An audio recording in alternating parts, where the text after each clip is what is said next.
अस्सलामु अलैकुम वरहमतुल्लाहि वबरकातुह। आप देख रहे हैं कोई RSN चैनल।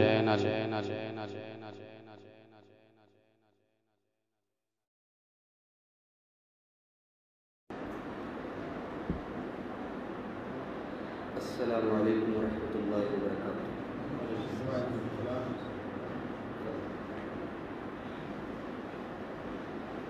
अल्हम्दुलिल्लाह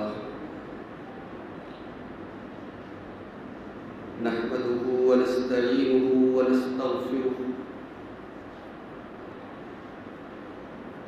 व नऊज़ु बिल्लाहि मिन शुरूरि अनफुसिना व मिन सय्यिआति अअमालिना।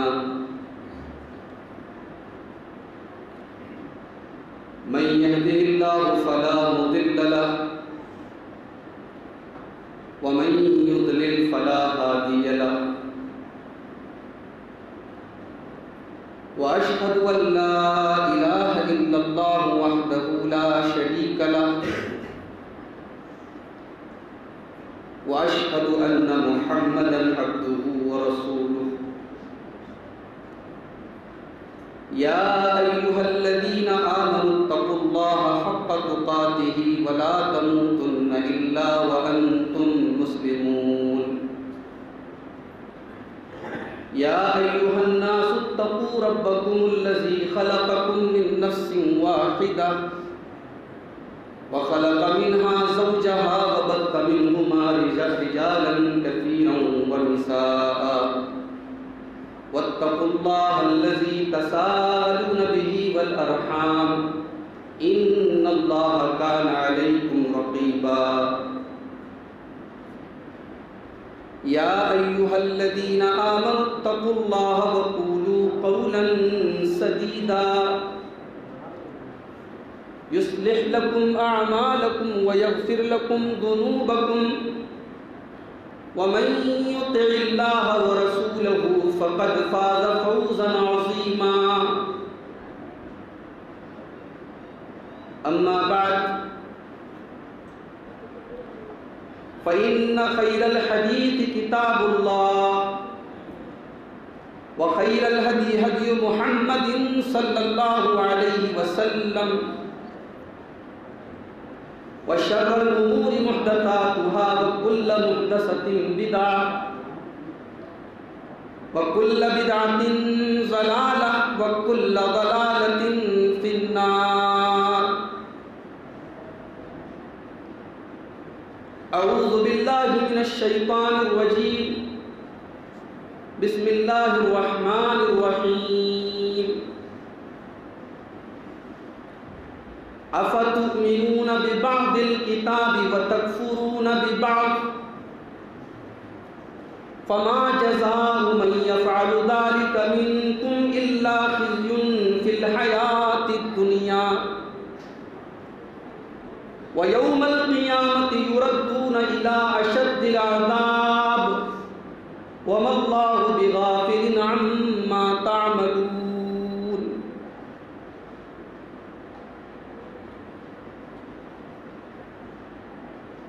मुअज़्ज़ज़ उलमाए किराम, मुहतरम बुज़ुर्गों, नौजवान साथियों, पर्दानशीन माँ और बहनों,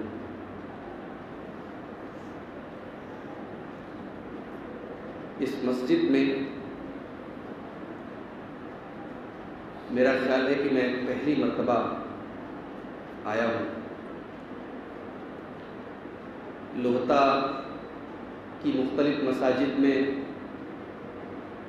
कई बार प्रोग्रामों में दुरूस में हाज़िरी हुई।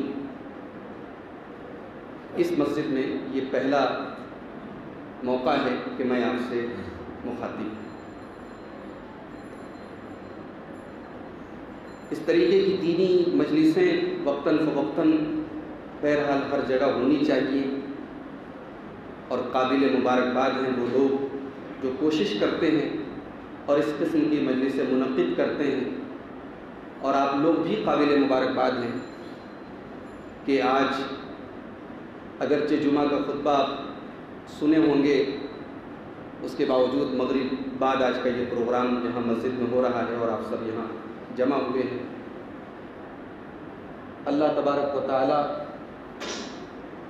हमारी इस हाज़िरी को कबूल फरमाए और हम सब को कहने और सुनने से ज़्यादा अमल की तौफीक अता फरमाए। आमीन। इस वक्त का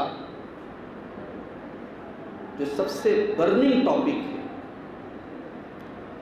जिस पर सबसे ज़्यादा इस वक्त बात हो रही है, तकरीरें हो रही हैं, तहरीर लिखी जा रही है, गुजरात में अहमदाबाद शहर में एक मुसलमान लड़की ने जिसका नाम आयशा बानो था, 25 फरवरी को उसने साबरमती नदी के अंदर कूद करके जान दी। खुदकुशी के वाक़यात हमारे मुल्क में बहुत होते हैं, बहुत से तो मीडिया में आते भी नहीं, मगर ये जो खुदकुशी की आयशा बानो ने, ये खुदकुशी का वाक़या पूरी दुनिया में मशहूर हो गया। क्यों? क्योंकि उस लड़की ने खुदकुशी करने के पहले एक वीडियो बनाया और उस वीडियो में उसने ये बताने की कोशिश की कि वो अपनी ज़िंदगी से बहुत मायूस हो चुकी थी। 2018 में उसकी शादी आरिफ खान नाम के एक नौजवान से हुई। ससुराल वालों ने जहेज के नाम पे सताना शुरू किया। शौहर का किसी और लड़की के साथ अफेयर चल रहा था। बात बन नहीं पा रही थी दोनों मियां बीवी में। लड़की ने आजीज आके ससुराल छोड़ दिया, मैके आके बैठ गई। समाज का बड़ा पुराना दस्तूर है, लड़की अगर मायके में बैठी है तो गलती लड़की की है। जाहिर है कि आयशा बानो को उसके मायके में भी चैन से नहीं रहने दिया गया। समाज के ताने मिलने लगे, मजबूर होकर के फिर वो ससुराल आई। फिर शौहर ने और ससुराल वालों ने सताना शुरू किया और आखिर में उसने मजबूर होकर के और ये सोच करके कि अब मेरे लिए जीने की कोई वजह नहीं है, उसने खुदकुशी की। आज भी मैं मोबाइल पर न्यूज़ पढ़ रहा था, मरने के पहले 1 घंटा पहले उसने अपने शौहर से बात की थी। शौहर से उसने कहा भी कि मैं जान देने जा रहा हूं। शौहर ने कहा ठीक है तुम मर जाओ, मर के मुझे वीडियो भेज देना। आयशा बानो की ये खुदकुशी का वाकया ये हमारे मुस्लिम समाज में उन छुपे हुए गड्ढों की तरफ हमारी रहनुमाई करता है जिनको हमने अपनी लंबी चौड़ी बातों से ढांक दिया है। भाई एक आदमी का कपड़ा अंदर से बहुत गंदा है, बहुत दागदार है, उसने सफ़ेद चमकदार कुर्ता पहन लिया छुपाने के लिए, मगर वो जिस दिन कुर्ता उतरेगा वो दाग तो नज़र आ जाएंगे। और हमारी सोसाइटी के वो दाग इस लड़की की खुदकुशी के बाद नज़र आ चुके हैं मेरे भाई। हम लाख स्टेज पर बड़ी बड़ी बातें करें कि हमने औरत को ये दिया वो दिया, हमारे इस्लाम ने औरत को ये मकाम दिया। हकीकत ये है कि हमने औरत को इस समाज में, अपने मुस्लिम सोसाइटी में जानवर बना दिया। जानवर। एक लड़की पैदा होती है, उसकी पैदाइश के पहले दिन से हमारे दिमाग में ये बात बैठ जाती है कि ये बोझ बन के आई हमारे घर। लड़का आता है, हम खुशी के मारे फूले नहीं समाते कि ये आया है, ये कमा के लाएगा, और ये आई है, ये लेके जाएगी। हालात ये हैं, लड़की को हमने इतना बोझ बना दिया कि एक बाप अपनी जिंदगी की जब उपलब्धियां गिनाता है, एक भाई जब अपनी ज़िंदगी के कारनामे गिनाता है कि मैंने मकान बनवाया, मैंने अब्बा को हज करवाया, मैंने दुकान खोली, मैंने ये किया, मैंने 3 बहनों की शादी की, मैंने 4 लड़कियों की शादी की,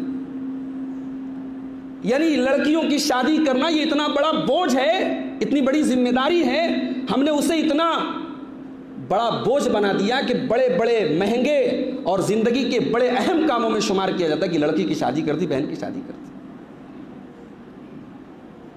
बड़े पक्के मुसलमान हैं हम। मौलवी साहब नमाज में तशहुद में उंगली कहाँ उठनी चाहिए? मौलवी साहब खाना कितनी उंगली से खाना चाहिए?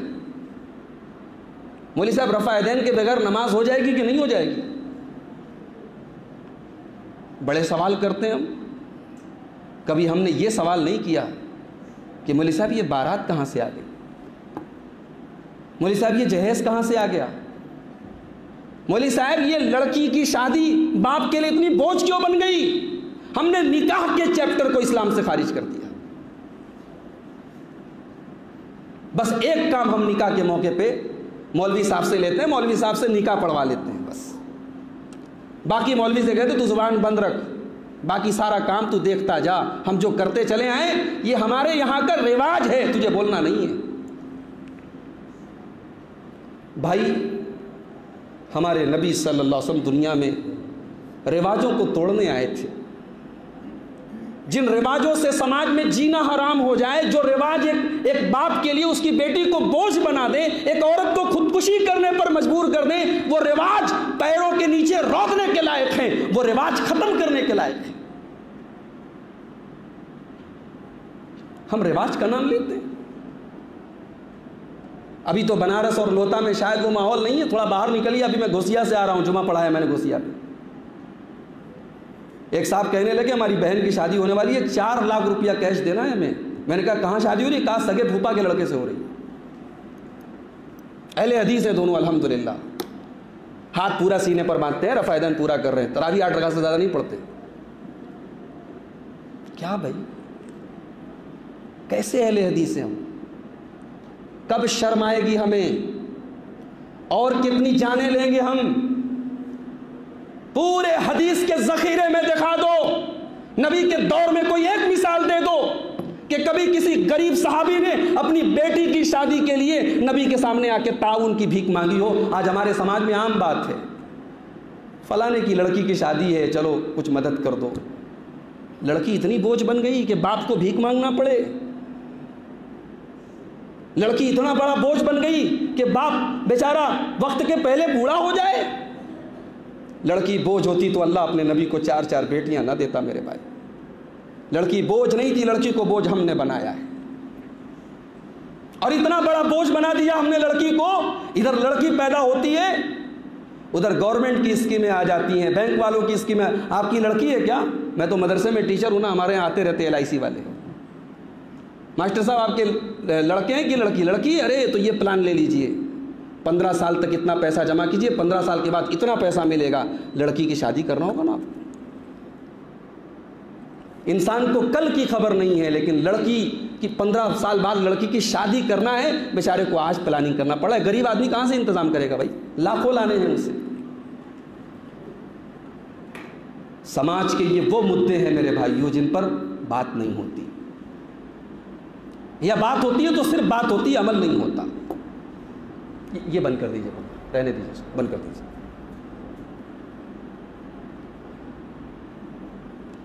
क्या हालात हमने, इस औरत के हालात हमने क्या बना के रखे? लड़की पैदा होती है, सबसे पहले लड़की की उस लड़की की होने वाली दादी, उस लड़की के होने वाले बाप, उस लड़की के घर वाले, उनके माथे पर सिलवट आ जाती। ये कहां से आ गई? 1400 साल पहले भी यही तरीका था, आज भी वही तरीका है। इंसान तरक्की कर गया, चांद पर पहुंच गया, हम 2021 में आ गए, मगर औरत के मुतालिक हमारी सोच नहीं बदली। जानते हो 1400 साल पहले औरत के बारे में सोच क्या थी? मेरे नबी के आने के पहले औरत के मुतालिक सोच क्या थी? वइज़ा बुश्शिरा अहदुहुम बिल उन्सा ज़ल्ला वजहुहु मुस्वद्दन व हुवा कज़ीम यतवारा मिनल कौमि मिन सूइ मा बुश्शिरा बिही अयुमसिकुहु अला हूनिन अम यदुस्सुहु फित तुराब। जिस बाप के घर में लड़की पैदा होती थी, उस बाप का चेहरा काला पड़ जाता था। अपनी कौम से वो अपना चेहरा छुपाया करता था, अपनी कौम को चेहरा दिखाने के काबिल नहीं बचता था। उसके सामने दो ही ऑप्शन थे, दो ही रास्ते थे, या तो बेटी की परवरिश करके समाज में जिल्लत और अपमान से, या दूसरा तरीका था अपनी बेटी को जिंदा जमीन में गाड़ दे। दौर बदल गया, लड़कियों के मुतालिक हमारी सोच नहीं बदली।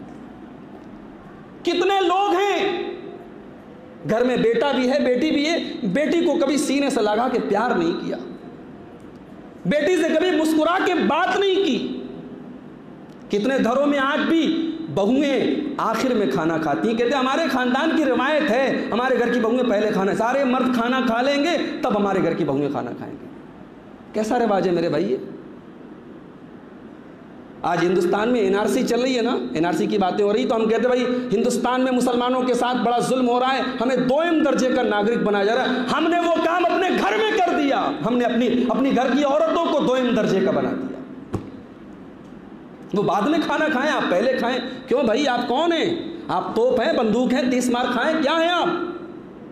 ये सुपीरियरिटी, ये आला मकाम, ये ऊंचा मकाम कि आप पहले खाना खाएं, औरत बासी खाना खाए, ये मकाम आपको किसने दिया?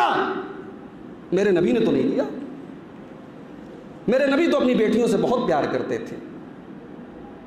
मेरे नबी अपनी बेटियों की आंखों में कभी आंसू नहीं देखते थे। गज़वे बद्र का मौका था, अल्लाह के नबी के बड़े दामाद हजरत अबुल आस अभी मुसलमान नहीं हुए थे, खानदान के दबाव में जंग में शामिल हो गए थे, जंग में वो भी आए थे, कैदी बनाकर लाए गए। नबी का दामाद कैदी बना के लाया गया। इस्लाम का कानून देखो, इस्लाम का इंसाफ देखो। कोई ये कहने वाला नहीं है अरे भाई ये नबी का दामाद है, इसको छोड़ दो। कैदी जंग में जितने बचे हैं, पकड़े गए, सबको गिरफ्तार करके लाया गया। उसमें अबुल आस भी है, नबी के दामाद भी है। नबी की बड़ी बेटी हजरत ज़ैनब को पता चला कि मेरे शौहर मुसलमानों के साथ जंग कर रहे थे और गिरफ्तार हो गए हैं। अब मक्का वाले अपने कैदियों को छुड़ाने के लिए कुछ रकम लेकर के मदीना आए, कुछ फिदिया की रकम लेके आए कि अपने अपने कैदियों को छुड़ा लें। हज़रत ज़ैनब रज़ी अल्लाह ताला अन्हा ने अपना हार भेजा। ये वो हार था जो उनकी वालिदा हज़रत खदीजा रज़ी अल्लाह ताला अन्हा ने उनको दिया था। यह हार जब मदीने में आया और नबी की आंखों के सामने वो हार आया कि ये हार ज़ैनब ने भेजा है अबुल आस की रिहाई के लिए, नबी की आंखों में आंसू आए। नबी बहुत प्यार करते थे अपनी बेटियों से, बहुत प्यार करते थे अपनी बीवियों से। कहा मेरे साथियों, अगर हो सके तो ये हार मेरी बीवी खदीजा की यादगार है, इस हार को तुम वापस कर दो, मेरे दामाद को ऐसे ही छोड़ दो, ये मेरी रिक्वेस्ट है, मेरी गुजारिश है। नबी की आंख में आंसू आ जाए और सहाबा बर्दाश्त कर ले। या रसूल अल्लाह कैसी बात कर रहे हैं आप? अबुल आस को छोड़ दिया गया। वो हार देख करके नबी की आंख में आंसू आ गए। ये मेरी बेटी का हार है, ये मेरी बीवी का दिया हुआ हार है। नबी अपनी बेटियों से बहुत प्यार करते हैं। हम में से कितने लोग हैं जिन्होंने अपनी बेटियों को कभी प्यार की नजरों से देखा ही नहीं? मेरे भाई, घर में गए तो तुर्रम खां की तरह गए। घर की औरतें डर जाएं, बच्चे डर जाएं, औरतें डर जाएं, ये हमने अखलाक बना के रखा है। कितने लोग हैं जो अपनी शादीशुदा बेटियां घर में आती हैं, बस खैर सलाम दुआ हो जाए तो हो जाए, बेटियों से उससे बढ़ के कभी हंसी मजाक बातचीत नहीं। बेटियों को हमने इतना बेतकल्लुफ हो, कहते हैं हमारे घर में बेटियों से इतना नहीं बोला जाता।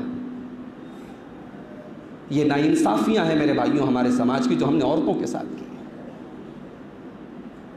अल्लाह के नबी अपनी बेटी फातिमा रजी अल्लाह ताला अन्हा जब आती थी, हदीस के अल्फाज है, बुखारी की रिवायत है, अल्लाह के नबी अपनी बेटी के इस्तिकबाल में खड़े हो जाते थे।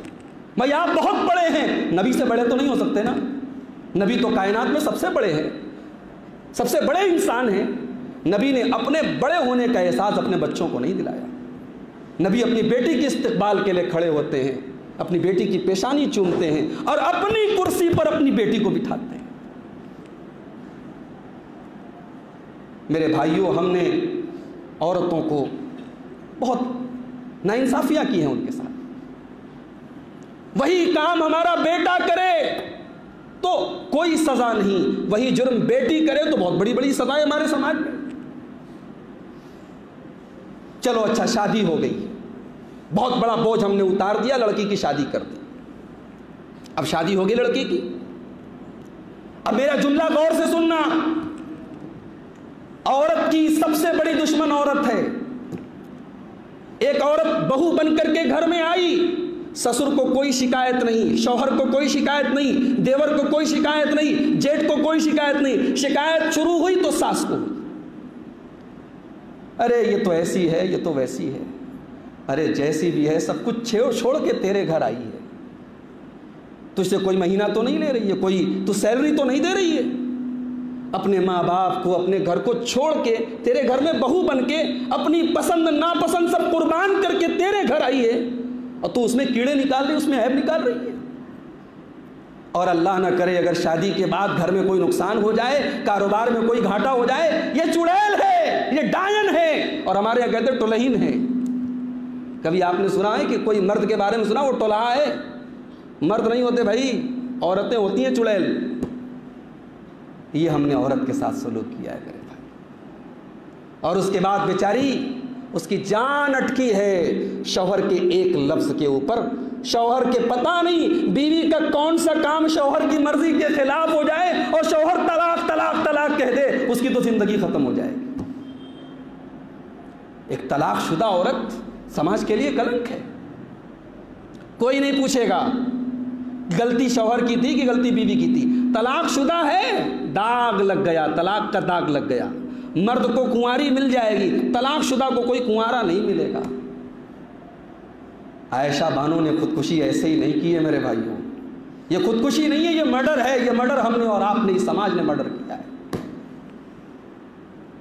हमने हालात ऐसे पैदा किए हैं कि आज हमारी एक बहन जो है इस तरीके की, न जाने हमारी कितनी बहनें आज मर रही हैं। कुछ तो मर चुकी हैं, कुछ घुट-घुट के मर रही हैं।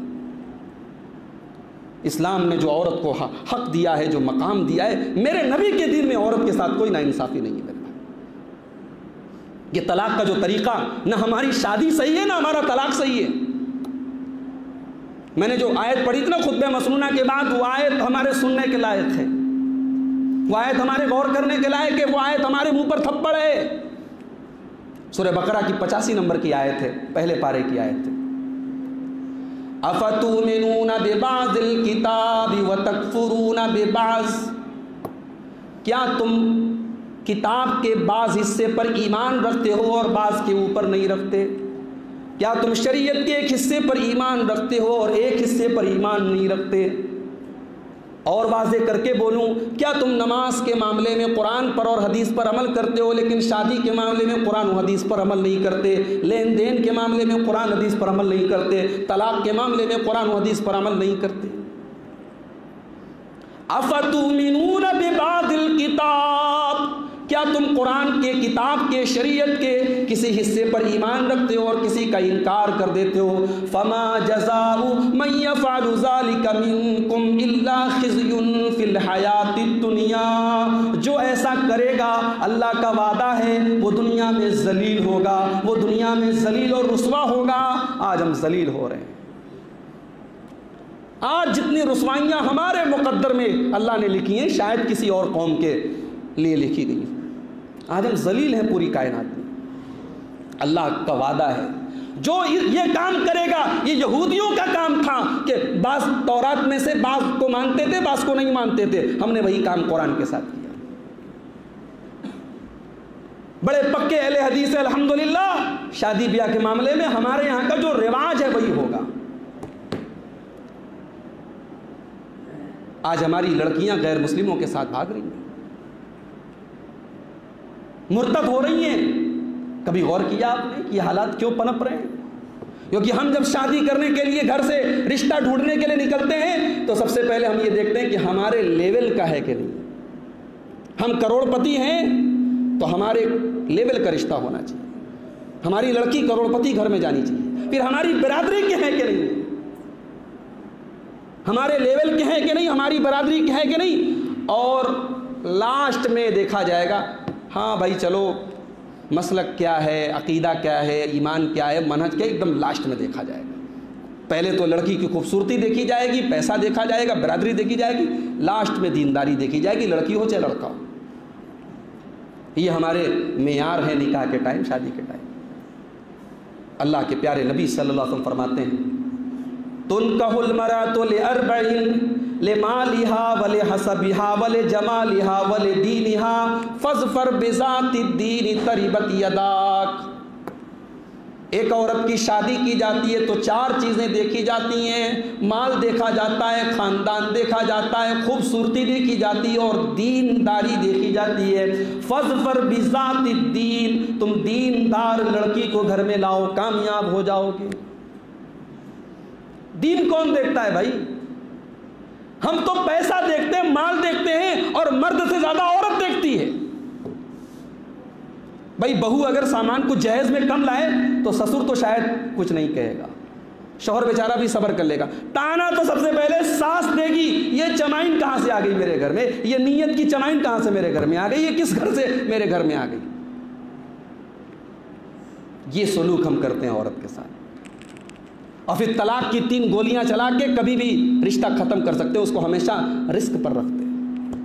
ये वो हालात हैं हमारी सोसाइटी के जिसने आज आयशा बानो को खुदकुशी के हद तक जाने पर उसको उभारा है और उसको आमादा किया है। हदीस की किताबें उठाओ, किताबुल ईमान, किताबुस सलाह, ईमान का चैप्टर, नमाज का चैप्टर, रोजे का चैप्टर, ज़कात का चैप्टर, हज का चैप्टर, ये सारे चैप्टर जहां हदीस की किताबों में मिलेंगे वहीं एक बहुत बड़ा चैप्टर आपको मिलेगा किताबुन निकाह, निकाह का चैप्टर। निकाह के बारे में नबी का तरीका क्या था। किताबुत तलाक, तलाक का चैप्टर, तलाक कैसे, नबी के ज़माने में तलाक कैसे दी जाती थी। हमने ये 2 चैप्टर को अपनी ज़िंदगी से निकाल दिया। निकाह करेंगे अपने रिवाज के मुताबिक, तलाक देंगे अपने समाज के गंदे दस्तूर के मुताबिक। तो मेरे भाइयों, आयशा बानो की इस खुदकुशी के वाक़े ने हमें बहुत कुछ सोचने पर मजबूर किया। मरने के पहले उसने अपने माँ बाप से बात की थी, वो कॉल रिकॉर्डिंग भी इंटरनेट पर मौजूद थे। बाप समझा रहा है कि बेटा चली आओ, माँ कह रही है बेटी चली आओ। अच्छा भाई, साबरमती नदी के से उसने फ़ोन किया था जहाँ उसने खुदकुशी की थी, वहीं से कॉल हो रही थी। उसने कहा नहीं अब्बा, नहीं अम्मा, मैं मर जाऊंगी, मेरी लाश लेके जाना। बाप कहता है बेटी तेरा नाम इतना प्यारा है, अम्मा आयशा के नाम पर तेरा नाम हमने रखा है, तुझे अम्मा आयशा की कसम देता हूं तू वापस चली आ। बाप को इतना भी नहीं पता, अम्मा आयशा जितना ऊंचा भी मकाम रखती हैं उनकी कसम नहीं खा सकते। जो बाप अपनी बेटी से इस अंदाज में बात कर रहा है उससे यह भी अंदाजा हो रहा है कि दीन की कितनी कमी है उस फैमिली के अंदर। भाई दीन की हल्की सी भी समझ होती तो हालात जितने भी बुरे हों वो लड़की खुदकुशी तो ना करती। भाई हमारे इस्लाम ने खुदकुशी को हराम करार दिया है, बहुत बड़ा गुनाह है खुदकुशी करना। जिंदगी में जितने भी मसाइल हो, प्रॉब्लम हो, दिक्कतें हो, आप खुदकुशी नहीं कर सकते, ये कोई हल नहीं है प्रॉब्लम का। और एक बात और नोट कर लो, जिंदगी है भाई तो समस्याएं तो आएंगी। कभी रोजी रोटी का मसला आएगा, कारोबार का मसला आएगा, रिश्ते नाते। ऐसी जिंदगी चाहते हो जहां कोई टेंशन नहीं है, ऐसी जिंदगी जन्नत में मिलेगी और कहीं नहीं मिल सकती। वअन्नहु हुवा अज़हक व अबका, अल्लाह अपने बंदों को हंसाता भी है, अल्लाह अपने बंदों को रुलाता भी है। कुरान कह रहा है हमें हंसी भी आएगी, हमें रोना भी आएगा। कभी बच्चा पैदा हो रहा है, कभी कोई जा रहा है, किसी के मरने का गम है, किसी के आने की खुशी है। ये तो जिंदगी है। लक़द खलक़नल इंसान फी कबद, हमने इंसान को मशक्क़तों और परेशानियों में पैदा किया है। इंसान की ज़िंदगी में स्ट्रगल, परेशानियां आएंगी। हालात से मजबूर होकर हम खुदकुशी कर लें, सुसाइड कर लें, मुझे डर है इस बात का। आयशा बानो की इस खुदकुशी, ये खुदकुशी उसने जो वीडियो बनाया है, ये एक हमारे नौजवान लड़कों और लड़कियों के लिए एक आइडियल न बन जाए। क्योंकि अभी आज किसी से हमारी बात हो रही थी, एक और वीडियो भी आ गया, कोई और लड़की ने भी इसी तरीके का वीडियो बनाया। अभी उसकी खुदकुशी की खबर नहीं आई, लेकिन इस तरीके का वीडियो उसने भी बनाया है। भाई खुदकुशी मसाइल का हल नहीं है। हमारे नबी के ऊपर भी बहुत बड़ी बड़ी मुसीबतें आई। कौन सा ऐसा दुख है, कौन सा ऐसा दर्द है जो हमारे नबी ने नहीं देखा। कहते दुनिया में यतीम से बड़ा बेसहारा कोई नहीं होता। अल्लाह ने अपने नबी को यतीम क्यों बनाया, इस पर भी उलमा ने किताबें लिखी हैं, तहरीरें लिखी हैं। उलमा ने कहा अल्लाह ने अपने नबी को यतीम इसलिए बनाया कि जो बच्चा यतीम होता है, जिसके माँ नहीं होती, बाप नहीं होता, तो उसकी ज़िंदगी का सारा मरकज़ जो होता है वो अल्लाह होता है। वो किसी और से लौ लगाता ही नहीं है, उसे किसी और पर भरोसा ही नहीं होता। अल्लाह ने अपने नबी को यतीम बनाया। हमारे नबी ने यतीमी का दर्द सहा। 40 साल के हुए नबूवत का ऐलान आपने फरमाया, अल्लाह ने आपको नबूवत अता की, नबी ने लोगों को इस्लाम की दावत दी, तो क्या लोगों ने फूल के माले पहनाए? लोगों ने फूल बिछा दिए रास्ते में? नहीं साहब, कांटे बिछाए गए, पत्थर मारे गए। औकास के बाजारों में मेरा नबी इस्लाम की दावत दे रहा है और पीछे अबू लहब चिल्ला रहा है, लोगों इसकी बात मत सुनना, ये बेदीन है। गैरों का पत्थर बाद में तकलीफ देता है, अपनों का पत्थर पहले तकलीफ देता है। मेरे भाई, हमारे नबी ने अपनों की मुखालफत सही। नमाज पढ़ रहे अल्लाह के नबी, एक जालिम आता है मेरे नबी की गर्दन में चादर डाल के गला दबाने की कोशिश करता है। क्या कसूर था भाई मेरे नबी का? अल्लाह की तरफ बुला रहे हैं, इस्लाम की दावत दे रहे हैं, नबी सजदा कर रहे हैं। उक़बा इब्न अबी मुईत आता है, ऊँटनी की ओझड़ी ला करके, ऊँटनी की बच्चादानी ला करके मेरे नबी के गर्दन पे डाल देता है। मेरे नबी का सजदा करना भी मुश्किल है। फिर एक वो वक्त भी आया, मक्का को छोड़ के अल्लाह के नबी को मदीना जाना पड़ा। भाई अपना वतन होता है, चाहे जैसा भी हो। मक्का की गलियों में मेरे नबी का बचपन गुजरा, जवानी गुजरी, दादा को वहीं, दादा का प्यार वहीं देखा, चचा की मोहब्बतें वहीं देखी। अब मक्का छोड़ के मदीना जा रहे हैं। मेरे नबी ने हिजरत की तकलीफ भी सही, लेकिन क्या मेरे नबी हालात से कभी मजबूर हुए? नहीं मेरे भाई। हालात आए, प्रॉब्लम्स आई, समस्याएं आई, मेरे नबी ने सामना किया, अल्लाह से रुजू किया, अल्लाह से दुआ करते रहे, अल्लाह से बेहतरी की उम्मीद करते रहे। ताइफ में गए, ताइफ के जालिमों ने मेरे नबी का मजाक उड़ाया, मेरे नबी पर पत्थर बरसाए, मेरे नबी को लहू लुहान किया। अल्लाह के नबी ताइफ से किसी तरीके से जान बचा के निकले। ताइफ से 3 किलोमीटर दूर एक बाग में जाकर के अल्लाह के रसूल ने पनाह ली, एक पेड़ के नीचे बैठे और अल्लाह की बारगाह में शिकवा किया। कहा अल्लाह, तुझसे शिकवा न करूं तो किससे करूं? अय अल्लाह, ये तूने मुझे किन लोगों के हवाले कर दिया? ये तूने मुझे किसके हवाले कर दिया जो मेरी कद्र नहीं करते, जो मेरे साथ इतना बुरा सलूक करते हैं? नबी की वो जो दुआ के अल्फाज है, उनको पढ़ो तो रोंगटे खड़े हो जाते हैं मेरे भाई। नबी ने अपना कलेजा निकाल के अल्लाह की बारगाह में रख दिया। लेकिन उस दुआ में नबी ने यह भी कहा कि अल्लाह तू राजी है तो मुझे कोई परवाह नहीं है। लस्तो उबाली, अय अल्लाह तू राजी है, मुझे कोई परवाह नहीं, दुनिया नाराज हो जाए, मेरा रब मुझसे राजी होना चाहिए। ये मेरे नबी की सोच थी मेरे भाई। मदीना गए अल्लाह के रसूल सल्लल्लाहु अलैहि वसल्लम, चैन वहां भी नहीं है। बद्र की लड़ाई हुई, ओहद की लड़ाई हुई। ओहद में एक ऐसा वक्त भी आया, नबी को के सामने रिपोर्ट आई, बहुत बड़ा लश्कर हमला करने वाला है। अल्लज़ीना क़ाल लहुमुन्नासु इन्नन्नास क़द जमऊ लकुम फ़ख़शौहुम फ़ज़ादहुम ईमाना। नबी के सामने, सहाबा के सामने कहा गया, बहुत बड़ा लश्कर हमला करने वाला है, सहाबा डरे नहीं।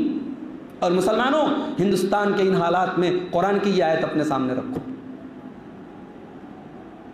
मैं कभी कभी बंगाल जाता हूँ, बिहार जाता हूँ, हैदराबाद जाता हूँ, तो लोग कहते हैं मौलवी साहब यूपी के क्या हालात हैं? उन्हें तो बस ऐसा लगता है कि यूपी के मुसलमान सब एक तरफ से काटे जा रहे हैं। तो ये जो डर होता है ना, किसी कौम को मारने के लिए डर ही काफ़ी होता है। ये डर अपने दिल से निकाल दो मेरे भाई। हमारा मालिक अल्लाह है, हमारा परवरदिगार अल्लाह है। ज़िंदगी की आखिरी सांस तक उस पर भरोसा करते, उसका कलमा पढ़ते हैं। जितने दिन की ज़िंदगी है, जितने दिन दिल की धड़कनें चलने वाली हैं, अल्लाह ने लिखी हैं, कोई हमें मौत के घाट नहीं उतार सकता। ये खौफ और ये डर अपने दिल से निकाल दो। नबी के सहाबा से कहा गया, अल्लज़ीना क़ाल लहुमुन्नासु इन्नन्नास क़द जमऊ लकुम। सहाबा से कहा गया, नबी से कहा गया, बहुत बड़ा लश्कर हमला करने वाला है, डरो। सहाबा डरे नहीं, नबी डरे नहीं, बल्कि क्या कहा, हस्बुनल्लाहु व निअमल वकील। उनका ईमान और बढ़ गया, उन्होंने कहा अल्लाह हमारे लिए काफ़ी है। तो हमारे नबी हमारे लिए उसवा है मेरे भाई। आयशा बानो ने नबी की ज़िंदगी को पढ़ा होता तो खुदकुशी तो ना करती। नबी की बीवियों के हालात उसने पढ़े होते तो खुदकुशी तो ना की थी। पढ़ी लिखी लड़की थी भाई वो, उसने एमए किया था। हमने अपने बच्चों को बीए कराया, एमए कराया, इंजीनियर बनाया, डॉक्टर बनाया, उन्हें रसूल की सीरत नहीं पढ़ा सके, उन्हें अल्लाह के बारे में नहीं बता सके, उन्हें दीन के बारे में नहीं बता सके, उनके अंदर दीन की समझ नहीं पैदा कर सके। आयशा बानो के अंदर दीन की समझ होती तो वो खुदकुशी ना करती मेरे भाई। ये खुदकुशी करना बहुत बड़ा गुनाह है, और इतना बड़ा गुनाह है कि अल्लाह के रसूल सल्लल्लाहु अलैहि वसल्लम ने खुदकुशी करने वाले की जनाजे की नमाज नहीं पढ़ी। सही मुस्लिम की रवायत है, अल्लाह के नबी के पास एक जनाजा लाया गया। या रसूलल्लाह, ये एक जनाजा है, इस आदमी ने अपने हाथ की नसें काट दी थी, कत्ल कर दिया था अपने आप को। अल्लाह के नबी ने कहा मैं जनाजा नहीं पढ़ाऊंगा। लेकिन ये मसला नोट कर लो, नबी ने जनाजा नहीं पढ़ा लेकिन सहाबा ने पढ़ा है। इसलिए खुदकुशी करने वाला काफिर नहीं है, मुशरिक नहीं है। काफिर के लिए हम दुआए मगफरत नहीं कर सकते, मुशरिक के लिए दुआए मगफरत नहीं कर सकते। खुदकुशी करने वाला काफिर नहीं है, मुशरिक नहीं है, गुनहगार है, बहुत बड़ा उसने गुनाह किया है, लेकिन अल्लाह ताला चाहे तो माफ़ भी कर सकता है। इसलिए खुदकुशी करने वाले के लिए मगफरत की दुआ कर सकते हैं। हमारे बहुत सारे सोशल मीडिया और फेसबुक और व्हाट्सएप के जो मुजाहिद लोग हैं ना, बड़े फतवे लगा रहे हैं, अरे वो तो हराम मौत मर गई, जहन्नम में गई। ये जहन्नम का टिकट बांटना बंद कर दो। ठीक है, उसने गलत काम किया, उसके गलत को सही नहीं कहा जा सकता, मगर उसको जहन्नम का टिकट बांटना ये आपका काम नहीं है। मगफरत की दुआ उसके लिए बहरहाल कर सकते हैं। इस बारे में सही मसला यही है कि खुदकुशी करने वाले के लिए जो उलमा हैं, जो समाज के मुसलमानों की सोसाइटी के अहम लोग हैं, वो जनाजे में शामिल ना हो, लेकिन जनाजा पढ़ा जाएगा और उसके लिए मगफरत की दुआ भी की जाएगी। लेकिन है बहुत बड़ा गुनाह। और एक बात आपको बताऊं, अवाम में यह बात मशहूर है कि खुदकुशी करने वाले की रूह लटकी रहती है। वो अल्लाह ताला के जहाँ रूह जाती है वहाँ जाती है, बीच में लटकी रहती है। जब उसका सही टाइम आता है मौत का, तब वो रूह जाती है वहाँ तक। सब बकवास बात है।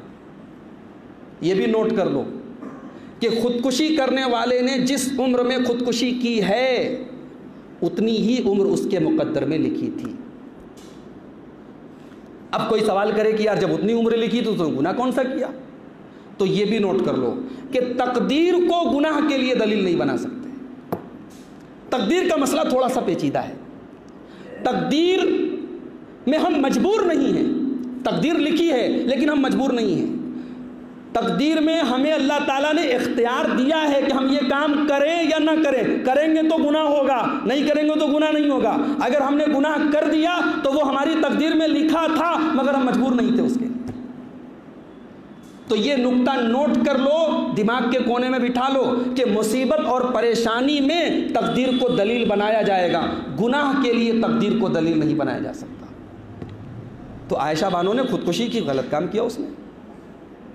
बुखारी और मुस्लिम की रिवायत है, अल्लाह के प्यारे नबी सल्लल्लाहु अलैहि वसल्लम फरमाते हैं, मन क़तल नफ्सहु बिहदीदतिन, जिसने किसी धारदार चीज़ से अपने आप को काट के ख़त्म कर दिया तो जहन्नम में अल्लाह तबारक व तआला वही धारदार चीज़ उसके हाथ में देगा और बार बार अपने आप को जहन्नम में काट करके अपने आप को तकलीफ देगा। जिसने जहर पी करके खुदकुशी की, बार बार जहन्नम में उसके हाथ में जहर दिया जाएगा और वही तकलीफ जहर पीने की, और उसी तरीके से बार बार अपने आप को तकलीफ पहुंचाएगा वो जहन्नम। वो जो हम कहते हैं ना, जैसी करनी वैसी भरनी, अल्लाह के भी सिस्टम यही है। जैसा गुनाह करेंगे अल्लाह ताला के सजा वैसी ही मिलेगी। हरामखोरों को सजा कैसी मिलेगी? पेट में अंगारे भरे जाएंगे। झूठ बोलने वालों को सजा कैसी मिलेगी? जुबानें काटी जाएंगी। ज़िनाकारों को सजा कैसी मिलेगी? एक तंदूर के अंदर होंगे और नीचे से आग आएगी जो उनकी शर्मगाहों में जाएगी और उनको वो चिल्लाएंगे, चीखेंगे, सजा मिलेगी ऐसे। तो अल्लाह के यहाँ ये उसूल है, ये कानून है कि जैसा अमल है वैसी सज़ा दी जाएगी। तो खुदकुशी करना मेरे भाई बहुत बड़ा गुनाह है। और सबसे बड़ी बात ये कि खुदकुशी करके कुछ हमें हासिल तो नहीं हुआ, हम और खसारे में। अल्लाह ताला अगर माफ़ ना करे तो खुदकुशी करने वाले की आखिरत बर्बाद होगी, दुनिया भी बर्बाद, आखिरत भी बर्बाद। ये कोई फायदे का सौदा तो नहीं हुआ। तो मसाइल का हल खुदकुशी नहीं है। आयशा बानो को ये बात अगर पता होती तो शायद वो खुदकुशी ना करती। और एक आखिरी बात बयान करके बात ख़त्म करूँगा, वक्त ज़्यादा ले रहा हूँ मैं आपका, कि खुदकुशी जो है,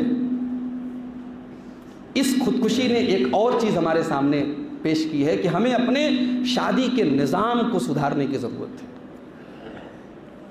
ये कब हम अपने अंदर ये गैरत पैदा करेंगे भाई कि हम ये जहेज़ का लेन देन ख़त्म करेंगे। ठीक है, अल्हम्दुलिल्लाह हमारे बनारस में, हमारे लोहता में डिमांड वाला माहौल नहीं है, लेकिन जितना है इसको भी अब ख़त्म करो, बस करो।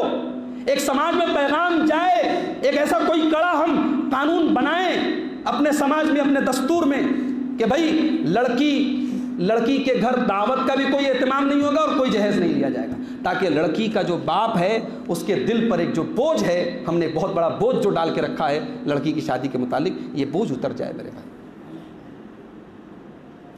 और साथ में एक बात मैं और कहना चाहूँगा, हमारे यहाँ दो बुराइयाँ हैं, एक तो जहेज़ दे रहे हैं हम, और दूसरे वरासत में लड़कियों को हिस्सा देने का रिवाज नहीं है। अगर कभी बहन ने मांग लिया तो भाई कहेगा ठीक, देख ले, तू अगर हिस्सा लेगी तो फिर तुझसे कोई रिश्ता नहीं रखेंगे।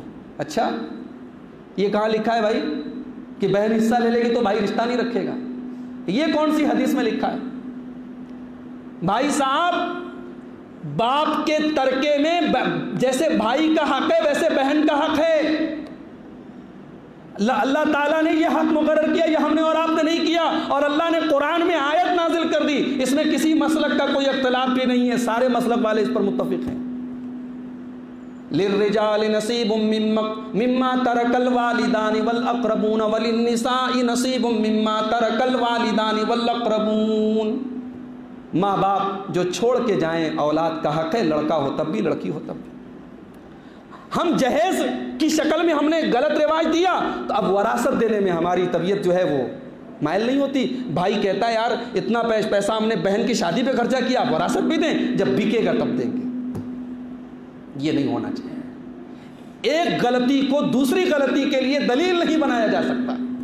जहेज़ जिसकी कोई हैसियत नहीं है उसको हमने राइज कर दिया, और वरासत जो इस्लाम में इतनी ज़रूरी है। और एक बात और बताऊं, हमारे यहाँ जो बंटवारा होता है, कई पुश्तों तक बंटवारा टलता रहता है।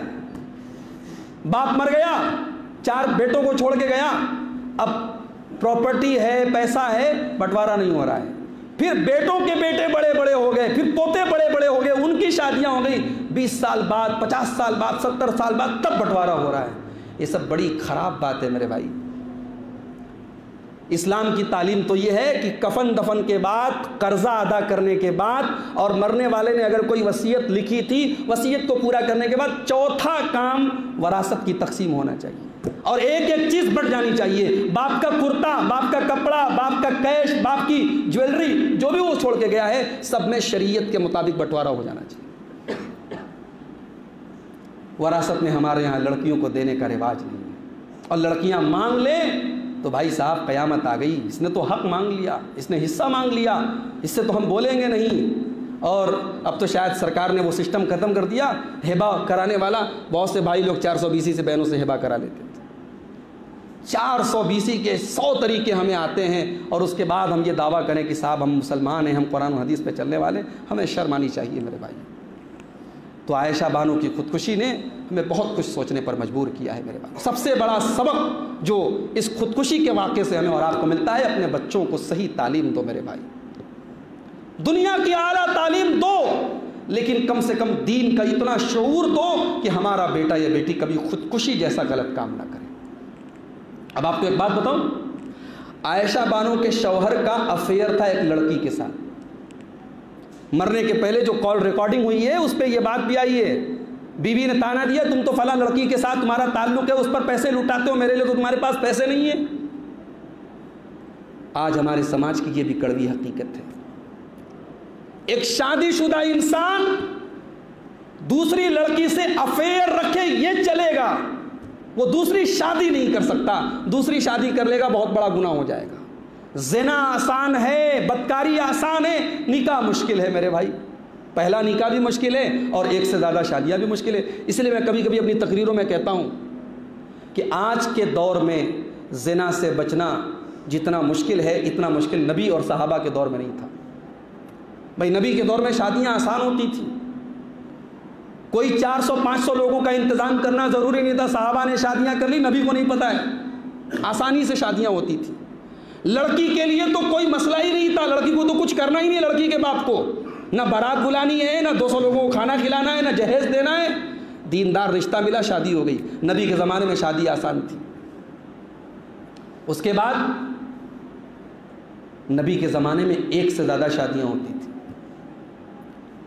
उसके बाद ज़िना अगर कोई कर दे, शादीशुदा है, पत्थरों से मार मार के ख़त्म कर दिया जाएगा, कुंवारा है 100 कोड़े मारे जाएंगे और सरेआम सज़ा दी जाएगी। तो ज़िना की इतनी कड़ी सज़ा और निकाह इतना आसान, उस सोसाइटी में कौन ज़िना करेगा मेरे भाई। और आज हालात ये हैं, निकाह करना है, चलो ये इंतज़ाम करो, पहले तो 500 लोगों के खाने का इंतज़ाम करो, फिर जो है अगर लड़की की शादी करना है तो लंबे चौड़े जहेज़ का इंतज़ाम करो। यानी 2-4-5 लाख रुपए की तो ज़रूरत है। अब भाई पैसे वाले के लिए तो कोई मसला नहीं, गरीब आदमी मांग के कर लेगा, या मिडिल क्लास वाला कहाँ जाएगा, बीच वाला कहाँ जाएगा। तो निकाह को हमने मुश्किल कर दिया और ज़िना इतना आसान है कि अब तो माशाल्लाह फेसबुक है, सोशल मीडिया है, व्हाट्सएप है, अब रास्ते हज़ार खुले हैं ज़िना करने के, आदमी बड़ी आसानी से ज़िना कर ले रहा है। तो आज के दौर में बदकारी से बचना ये नबी के दौर से भी बड़ा चैलेंज है।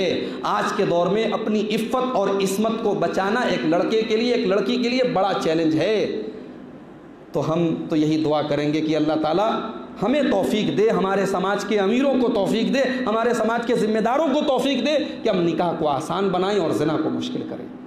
अल्लाह के रसूल की वो हदीस हमें हमेशा अपने सामने रखना चाहिए कि इज़ा ख़तब इलैकुम मिम्मन तर्ज़ौना दीनहु व खुल्क़हु फ़ज़व्विजूहु, जब तुम्हारे लड़का या लड़की के लिए दीनदार रिश्ता आ जाए फ़ौरन शादी कर दो। मेरे भाई आज कितनी खूबसूरत लड़कियां हैं, दीनदार लड़कियां हैं, लेकिन उनका बाप कमज़ोर है, बाप गरीब है, रिश्ते नहीं मिल रहे।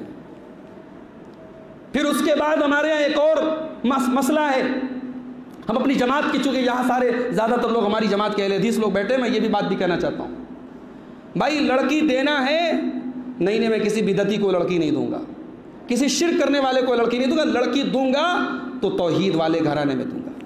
और लड़की लेना है कहीं की भी ले लेंगे यार, बना लेंगे अहले हदीस। बहुत अच्छी सोच है, हर आदमी यही सोच ले तो अहले हदीस घरों की, मुवहिद घरों की लड़कियां कहाँ जाएंगी। तो ये सोच मेरे भाई मुनासिब नहीं है कि आप लड़की देंगे तो तहकीक करके देंगे, ऐसे घराने में देंगे जहाँ शिर्क ना होता हो, जहाँ बिदत ना होती हो, और लेना रहेगा तो कहीं से भी ले लेंगे, पैसा देखेंगे, मकान देखेंगे, हवेली देखेंगे, मसलक चाहे जो भी हो, अकीदा चाहे जो भी हो, मनहज चाहे जो भी हो, ये दोहरा तरीका भी होना चाहिए मेरे भाई। दीनदारी देखना है, लड़की के लिए भी देखो, लड़की के लिए भी देखो। तो ये वो मसाइल हैं जिन पर हमें और आपको गौर करने की ज़रूरत है। अल्लाह से हम दुआ करते हैं रब्बुल आलमीन हमें, हमारी नौजवान नस्ल को, हमारी माँ बहनों को, सबको अल्लाह ताला दीन पर चलने की तौफीक अता फरमाए। रब्बुल आलमीन हमें अपने बच्चों को, अपनी बच्चियों को दीनी तालीम का जो ज़ेवर है उससे आरास्ता करने की तौफीक अता फरमाए। रब्बुल आलमीन हमें निकाह में सादगी और सुन्नत के मुताबिक निकाह करने की तौफीक अता फरमाए। अल्लाह ताला इस तरीके की दीनी मजलिसों से हम सबको मुस्तफ़ीद होने की तौफीक अता फरमाए। रब्बुल आलमीन हमारे हालात पर रहम फरमाए, हमें जो बीमार हैं उनको शिफ़ाए कामिल आजिल अता फरमाए, जो कारोबार से परेशान हैं अल्लाह उनके रोज़ी रोटी में, कारोबार में बरकत नसीब फरमाए। अल्लाह हमारे मुल्क के हालात की इस्लाह कर दे। अल्लाह हमें ज़ालिमों के जुल्म से, शरीरों के शर से हम सब की हिफाजत फरमाए। आखिर में एक आपसे ऐलान करना था, मैं बनारस में जिस मोहल्ले में रहता हूँ, राजापुरा में, वहाँ हम लोग एक मस्जिद के लिए ज़मीन ले रहे हैं। 80 लाख रुपए की ज़मीन है और 50 लाख रुपये हम लोग अल्हम्दुलिल्लाह अब तक इकट्ठा कर चुके हैं। 30 लाख की रकम और इकट्ठा करनी है और रमज़ान के पहले वो ज़मीन लेनी है, क्योंकि वो ज़मीन जो है पर और लोगों की नज़र है और इस बात का डर है कि वो ज़मीन हाथ से न निकल जाए। और जहाँ पे वो ज़मीन मस्जिद के लिए हम लोग ले रहे हैं वहाँ बहुत दिनों से ज़रूरत भी थी मस्जिद की, वहाँ काफ़ी लोग माशाल्लाह जुड़े हुए हैं, तो मस्जिद बनने से मज़ीद इम्कान है कि और भी लोग इंशाअल्लाह वहाँ पे आएंगे। तो मैं आप सबसे अपील करता हूँ अल्लाह के उस घर के लिए, उस मस्जिद की ज़मीन के लिए आप हज़रात बढ़ चढ़ कर ताउन करें। मैं रसीद अपने साथ लाया हूँ, आप जो भी ताउन करेंगे मैं बिन जुमला तमाम मुसल्लियान के नाम से एक रसीद बना दूँगा।